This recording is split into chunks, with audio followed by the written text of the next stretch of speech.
Welcome to the second edition of World Cashew Convention. I'm Chandana Shiv and I'm from cashewinfo.com. Today with me I have Mr. Vasudev Barkur, who is the Executive Director of ETG. Welcome to WCC, sir. Thank you. Can you just tell me the anticipated crop of Tanzania for the year 2015-16, the weather conditions, and how do you see this year's crop, sir? Actually, Tanzania is part of East African belt, that is Tanzania and Mozambique and Kenya. Yes, sir. So actually the year of 15-16 is technically is over. Right.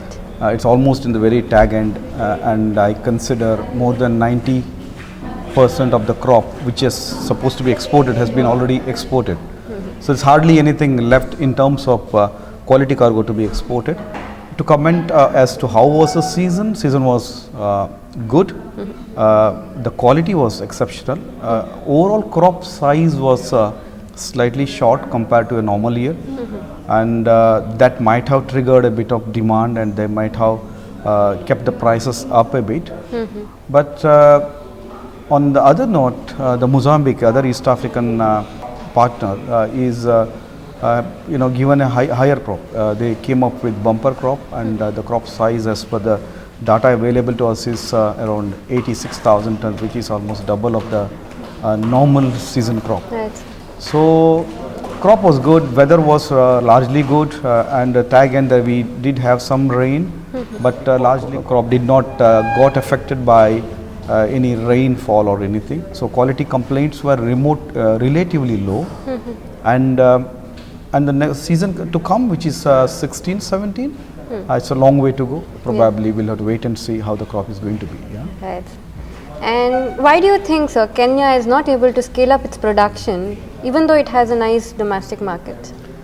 Okay, we have to understand Kenya's geography for that matter. Kenya is first industrialized East African country. So all other countries are catching up with Kenya in terms of what Kenya has achieved so far. Yes, sir. So in fact, the only other country in the southern belt is South Africa, which is much more advanced in compared to other countries. Now Kenya's geography, 2/3 of Kenya is desert. Right, sir.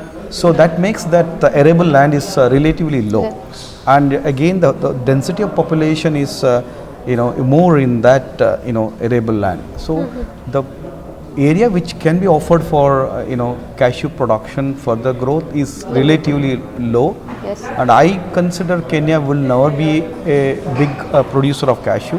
They would be playing in the range of 5 to 10 or 15,000 tons of annual production, which largely will not be available for the globe for consumption, because they have their own domestic policy which prohibits exports. Yes. So I don't see a big scale up happening in production. Okay, sir. So which are the countries from which ETG sources Africa, and how does it view the different qualities across the African countries? As we have been predominantly East African player, two countries where we are substantially present is Tanzania and Mozambique, where we procure and cater to the world.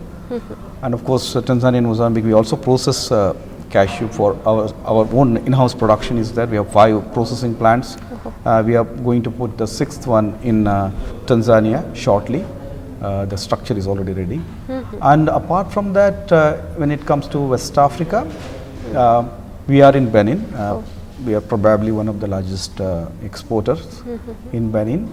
And Nigeria, we have been trying, but not really able to got our foothold into Nigeria in terms of cashew.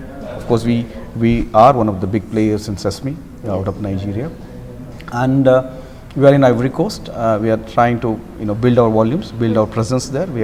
We do have some long-term plans to set up further investment in cashew processing, and we are small participants in Ghana, but we are substantial participants in Burkina, and we do a small participation in Senegal, and we participate with a reasonable quantum in Guinea-Bissau. So yes, so we might go into Gambia, which we are still in the very primitive stage. So these are the countries where we procure. So it's East Africa and West Africa, and we are not in other places. Yes, sir.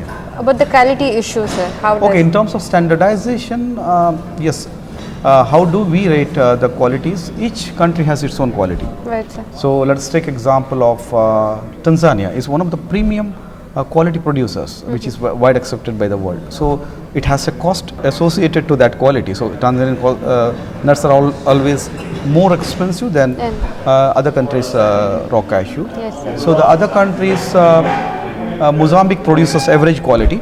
So it is just that it produces that quality. We can't do much about it. Right. Northern Mozambique produces better quality. Southern Mozambique produces a 46 LB category quality.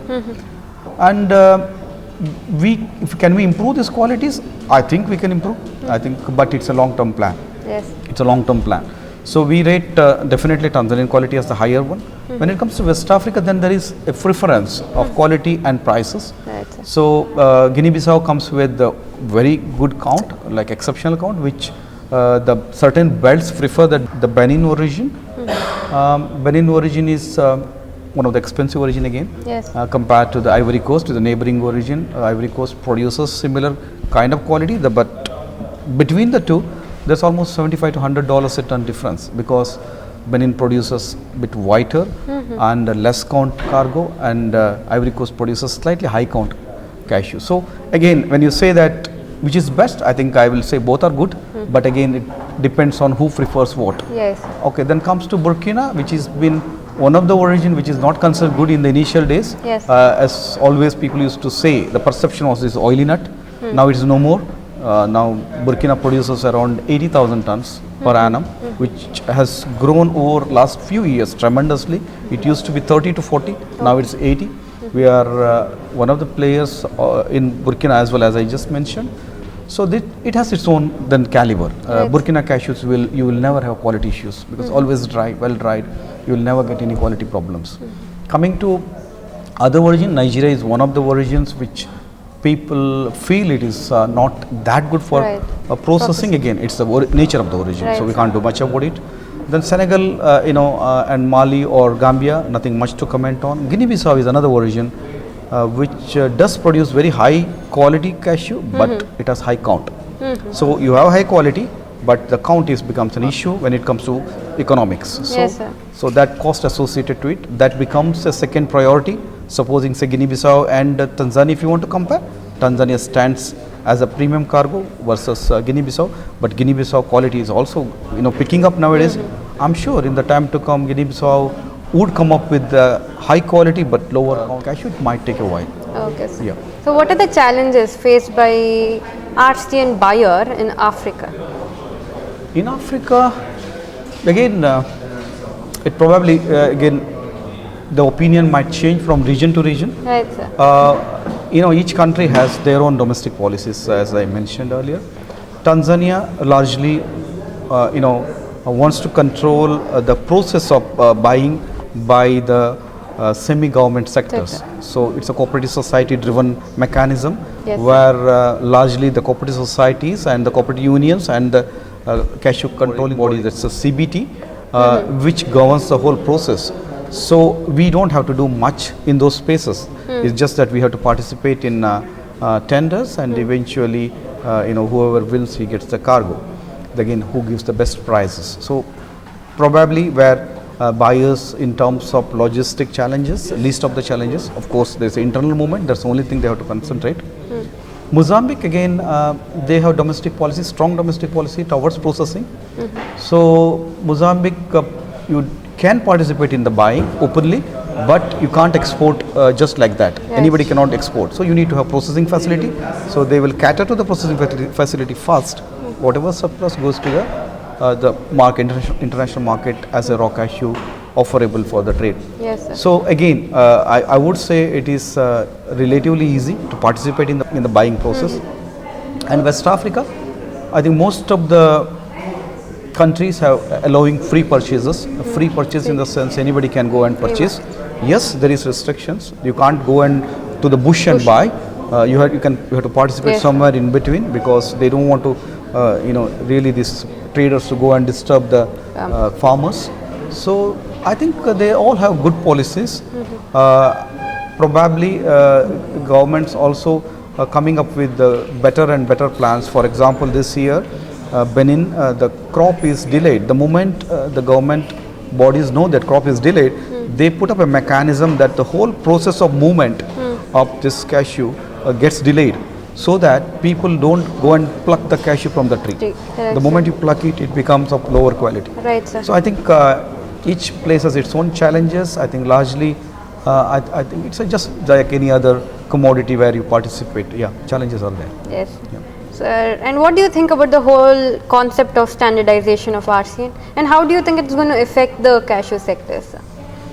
I don't know, standardization, I'm assuming that you are standardization by meaning standardization of quality, or is it standardization of Quality, sir. see, one of the thing what ETG has done so far is heavily believing in that we need to bring in some standards for this trade, for the quality control. Yes, sir. So we have invested heavily in this. We have been heavily focusing on building infrastructure. So each of the places where we participate globally, we have built in infrastructure. Why infrastructure? Because what happens when you buy cashew, you just stuff into container and you ship it out. You can't really do anything about the quality. Right. It's all left to God, and the quality might be good, may not be good. If the cargo is dry, the guy gets a good quality. If the cargo Right. is not dry, there's a quality issue. Yes, So sir. what we have done is infrastructure, drying places, so that the drying yard can take care of space whenever you have a moisture related issue, you can dry it out. So we have some of the places like in Benin, on a given day we can dry up to anything between 700 to 1000 tons a day. A That day. kind of facilities we have created, properly concreted space wherein single sun dry can take care of the moisture element. So we have around 15 quality inspectors we have appointed across the globe who take care of this quality side of it. Right, sir. They take care of quality in each of the countries. As we all know, the cashew nut season shifts like it's a seasonal. It starts from one place and goes towards to the other region. Yes, sir. So these quality inspectors also move along with this season where we participate, and we ensure that high level of quality comfort is achieved at the origination point itself. Okay, sir. Yeah. So I strongly believe this is the concept every exporter has to adopt, every buyer has to adopt. So that brings a sanity to the business. It is not about I buy, I ship to someone and leave it on him to take that risk. No, everybody has to take the risk. Everybody has to participate in building that standard of quality, Right, sir. so that the element of margin, which is essential for everybody's business, is remaining everywhere throughout the value chain. Right. And can you please explain about your brand Cashew, sir? Okay, brand Cashew is an initiative which we thought that we are in Africa. We are very much African-centric group. Yes, sir. We have got huge investment in Africa. We are participating in number of African commodities. So it has been observed that always Africa exports raw cashews to the world. Right, sir. So there is no value addition which we are doing in Africa, which can cater to African public in number of ways. So in that intention, we started cashew processing facility in Mozambique in 2001. So since then, it has been a journey for us where we have been consistently making investment into cashew processing, and our story as of today is that I think our processed cashew is one of the preferred cashew in number of regions. So in that context, Cashew is a brand where we created for this processed cashew, which has been a huge success. So this is now, I can proudly say that it is one of the popular brand in Middle East and in USA and in Europe, and needless to say that we are also trying to cater in a small way to the domestic market. But yes, we still have to do a lot. We still have to build this brand. We still have to put a lot of investment into other regions so that we can build our processing capacity. Yes, there is a lot of things to be done between our bulk branding and the retail branding, which we still have not done much. I think it will take a long way till you can see maybe Cashew cashews in the supermarket shelf. Yes. So this is something we are very proud of. We want to build this brand further, and we want to make this brand as an African brand. Okay. And one of the premium quality brand. Oh, all the best on your ventures, sir. Thank you. So what are you looking forward in the WCC event? Okay, think I should really commend, as I always say, that Cashew Info is doing a commendable job. They are bringing together all this cashew fraternity to talk as Yes. one family and address those critical areas, critical issues faced by either originators or the end destination processors or the end market or the eventual consumers in USA or Europe. I think what I say that we need to build a standard for the industry, we need to build an image for the industry, and I'm sure that this kind of events, that two events of this magnitude, will build a huge image for a cashew brand, cashew as a brand, as a product, which can compete with the other high-end nuts, Yes. almonds or pistachios. And we should be projecting this as a universal nut. We should Yes, be sir. projecting as a global nut. So I think a lot to be done. I think there's a lot of participation still to be needed by all the segments who are party to this. Yes. I think there's always I say that we work in compartments and try to address the problem. If you work as a team openly with a lot of transparency, we can achieve a lot. I think it's still we have to understand each other problems with a structural approach, not going for ad hoc, so that there is a problem today in some sectors or some geographies, you just come up with the ad hoc solution and try to address that will not solve the problem. I think we need to put a bit of time and bit of sincere approach to understand what is the real problem and what is the real solution. I think that would bring I think a transparency in the sector. Yes. And definitely on the larger point that the cashew kernel as a consumable nut, we need to put it to the world as this is a nut which is one of the health supportive nut, which I think we're still largely not able to propagate that well. So that's a lot to be done, and I'm hoping that with this kind of platforms, this cause will build Yes. further sort of importance, and everyone would think that this there's a lot of work needs to be done to build cashew kernel as a global consumable nut. Yeah. Thank you so much, sir. Thank you. so much. Thank